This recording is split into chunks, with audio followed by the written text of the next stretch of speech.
சற்று முன்பு கிடைக்கப்பெற்ற ஒரு அதிமுக்கியமான மற்றும் பரபரப்பான தகவல் ஒன்று மக்களே. காணொளியை முழுமைக்கும் பாருங்க.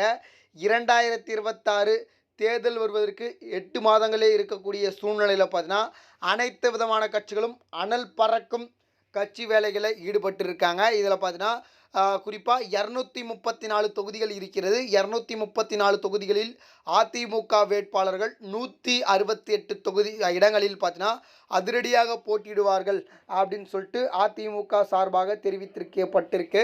மீதம் இருக்கக்கூடிய 66 தொகுதிகளில் பார்த்தீங்கன்னா கூட்டணி கட்சிகளுக்கு சீட்டுக்கள் கொடுக்கப்பட போகிறதாம். அதாவது பாஜக கூட்டணியில் இருக்கிறது. பாஜகவிற்கு எத்தனை சீட்டுக்கள், மற்ற கட்சிகளுக்கு எத்தனை சீட்டுக்களை எடப்பாடி பழனிசாமி அவர்கள் கொடுக்க போகிறார். இதனால் கட்சியில் என்ன மாதிரியான மோதல்கள் வெடிக்கப் போகிறது, அது தொடர்பாக தான் இந்த காணொலியில் பார்க்க போகிறோம். காணொலிக்குள் போவதற்கு முன்பு இது போல அரசியல் சார்ந்த உண்மை நிலவரங்களை நீங்கள் உடனுக்குடனே தெரிஞ்சுக்கணும்னு நினச்சிங்கன்னா நம்ம சேனலை மறக்காமல் சப்ஸ்கிரைப் பண்ணிட்டு பக்கத்தில் இருக்கக்கூடிய பெல் பட்டனை ஆளில் செட் பண்ணி வச்சுக்கோங்க. இப்போ வாங்க வீடியோக்குள்ளே போயிடலாம். அதாவது குறிப்பாக பார்த்தீங்கன்னா அதிமுகவை பொறுத்தவரை உட்கட்சி பூசல் என்பது பார்த்தீங்கன்னா அதிகமாக இருந்துட்டு வருது. இது தேர்தல் சமயத்தில் பாதிப்புகள் உண்டாக்குமா அப்படின்னு சொல்லிட்டிங்கன்னா கண்டிப்பாக உண்டாக்குவதற்கான வாய்ப்புகள் இருக்குது. முக்குளத்தோர் தேவர்கள் இதெல்லாம் பார்த்தீங்கன்னா நம்ம செங்கோட்டையனுக்கு இருந்தது. ஆனால் செங்கோட்டையனே பார்த்தீங்கன்னா இப்போ கட்சியிலிருந்து நீக்கப்பட்டிருக்கிறார். அதனால் பார்த்தீங்கன்னா மிகப்பெரிய ஒரு பின்விளைவாக அதிமுகவிற்கு இருப்பதற்கான வாய்ப்புகள் இருக்குது. அது மட்டும் இல்லாமல் 234 தொகுதிகளிலும் அதிமுக பார்த்தீங்கன்னா குறிப்பாக 168 தொகுதிகளில் இடங்களில் பார்த்தீங்கன்னா போட்டியிட உள்ளதாக தற்பொழுது தகவல் கிடைத்திருக்கிறது. அப்போது கூட்டணியில் இருக்கக்கூடிய கட்சிகளுக்கு எத்தனை தொகுதிகள், அதாவது பாஜகவுக்கு எத்தனை தொகுதிகள் கொடுப்பார்கள் அப்படின்னு சொல்லிட்டு கேட்டிங்கன்னா 30லிருந்து 45 சீட்டுகள் கொடுக்கப்படுவதற்கான வாய்ப்புகள் இருக்குது. அதனைத் தொடர்ந்து தேமுதிகவுக்கு பார்த்தீங்கன்னா 5லிருந்து பார்த்தீங்கன்னா 8 சீட்டுகள் கொடுப்பதற்கான வாய்ப்புகள் இருக்குது.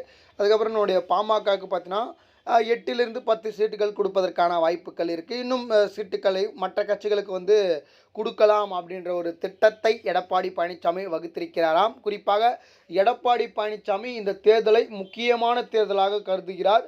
காரணம் என்ன அப்படின்னு சொல்லிட்டு பார்க்கும்பொழுது, எடப்பாடி பழனிசாமி அவர்கள் கட்சி தலைமையை ஒப்படைத்ததுக்கு பிறகு பார்த்தீங்கன்னா எடுத்த அனைத்து விதமான தேர்தலிலும் பார்த்தீங்கன்னா தோல்வி. இடைத்தேர்தலில் தோல்வி, லோக்சபா தேர்தலில் தோல்வி, உள்ளாட்சி தேர்தலில் தோல்வி, அதுக்கப்புறம் பார்த்தீங்கன்னா சட்டமன்ற தேர்தலில் தோல்வி அப்படின்னு சொல்லிட்டு பலவிதமான தோல்விகளை நம்ம எடப்பாடி பழனிசாமி அவர்கள் சந்தித்திருக்கிறார்.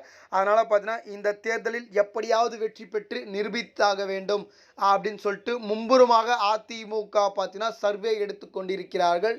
இதனால் பார்த்தீங்கன்னா அதிமுகவை வீழ்த்துவதற்கு எந்த மாதிரியான யுத்திகளை கையாளலாம் அப்படின்னு சொல்லிட்டு எடப்பாடி பழனிசாமி அவர்கள் மிகப்பெரிய ஒரு திட்டத்தை வகுத்து கொண்டிருப்பதாக தற்பொழுது தகவல் கிடைத்திருக்கிறது. அதன் அடிப்படையில் தான் பார்த்தீங்கன்னா அதிமுகவில் எத்தனை இடங்களில் போட்டியிடணும் அப்படின்ற முடிவுகளை எடுத்துள்ளாராம். இதை பற்றி நீங்கள் என்ன நினைக்கிறீங்க அப்படின்றத மறக்காமல் கமெண்ட் செக்ஷனில் கமெண்ட் பண்ணுங்கள். இது போல் அரசியல் சார்ந்த உண்மை நிலவரங்களை நீங்கள் உடனுக்குடனே தெரிஞ்சுக்கணும்னு நினச்சிங்கன்னா நம்ம சேனலை மறக்காமல் சப்ஸ்கிரைப் பண்ணி வச்சுக்கோங்க. நன்றி. அடுத்தடுத்த வீடியோவில் சந்திப்போம். நன்றி, வணக்கம் மக்களே.